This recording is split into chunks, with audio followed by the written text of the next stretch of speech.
of Nigeria, and my leader, Laji Atiku Abubakar. All other protocols duly. Mine is a very simple one. Let me start by thanking the organization for inviting me. As you know, I'm one of those strongest beneficiaries of the judiciary.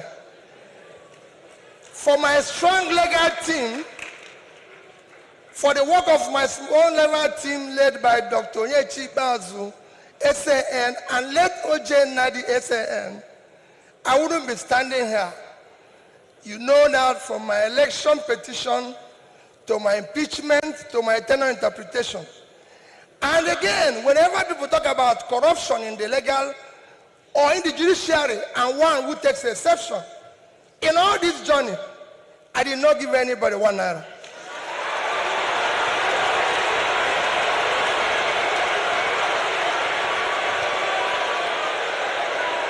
So for me,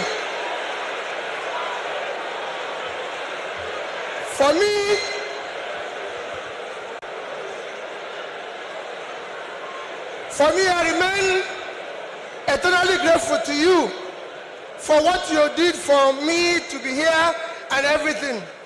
Our topic today is democratic transition in the 21st century Nigeria, 2023 and beyond.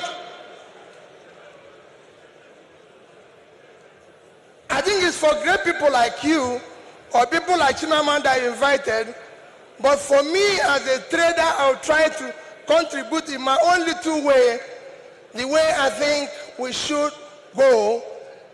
For me, democracy have a simple description. Government of the people, by the people, for the people. That means everything about democracy is the people. And transition means changing from one thing to the other. And for me, Nigeria needs urgent transition from being a highly insecure country to a secure country, from a disunited country to a united country, from corruption to a transparent country, from a country of lawlessness to a country of law and order. But in all this, it is important that we look at where we are today for people to understand the gravity of the journey we are going to take if we are going to transit. Where are we today? Nigeria have qualified to be a failed state. We have met the 2 or 3 biggest characteristics of a failed state. Number one is when you're no longer in charge of your territory.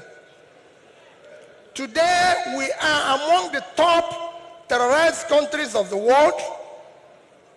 We are among the top kidnapping countries of the world. Banditry, criminality, bandits have taken over some parts of this country. Nigerians are being killed daily. All sorts of criminality is going on daily. Even our most important source of foreign exchange revenue, oil, is today 80% stolen. That shows how bad it is. We are the only country, apart from Venezuela, who we know is their own is because of sanctions, that is not meeting up its OPEC quota. Every other country is begging for increase, but Nigeria is not meeting up its own. And you wouldn't believe the quantity that is missing. In July alone, our total average, our quota is 1.8 million. In July, our total average was 1,083,000 barrels a day. That means that in July, we lost 707,000 barrels per day.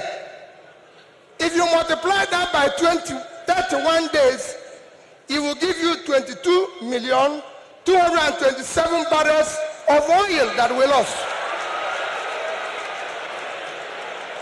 This is a country that needs dollar. If you sell it, if you sell that oil, if you sell the quantity we lost, this is July alone. If you sell it at the average price of $110, it will give you $2,450,000,000, which at our rate of exchange of 550, you lost.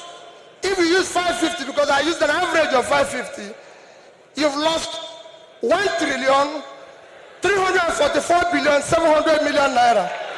That is your country. That's what you lost in 1 month because of stealing.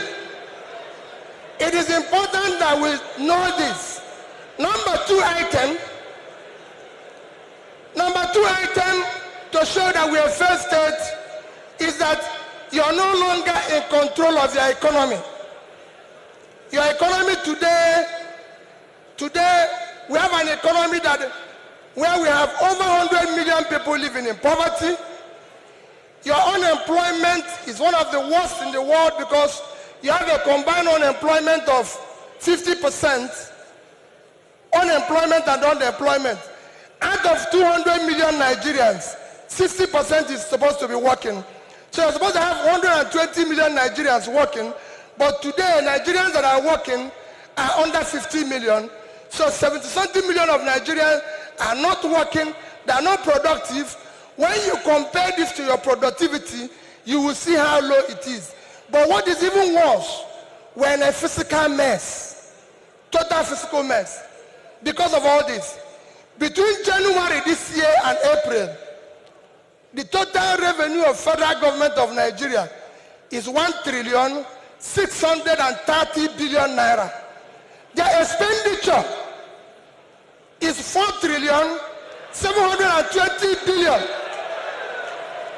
If you minus this, we have a deficit of 3,100,000,000,000. That shows almost 20% to almost 200% is the deficit. And this is the crisis you face. How did we come here? It's a cumulative effect of leadership failure over the years. Because it's 10%, I'll stop here, I would have talked about power.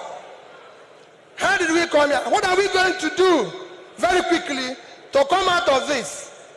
Very quickly, you need to have a visionary, articulated, competent leadership to start turning around this.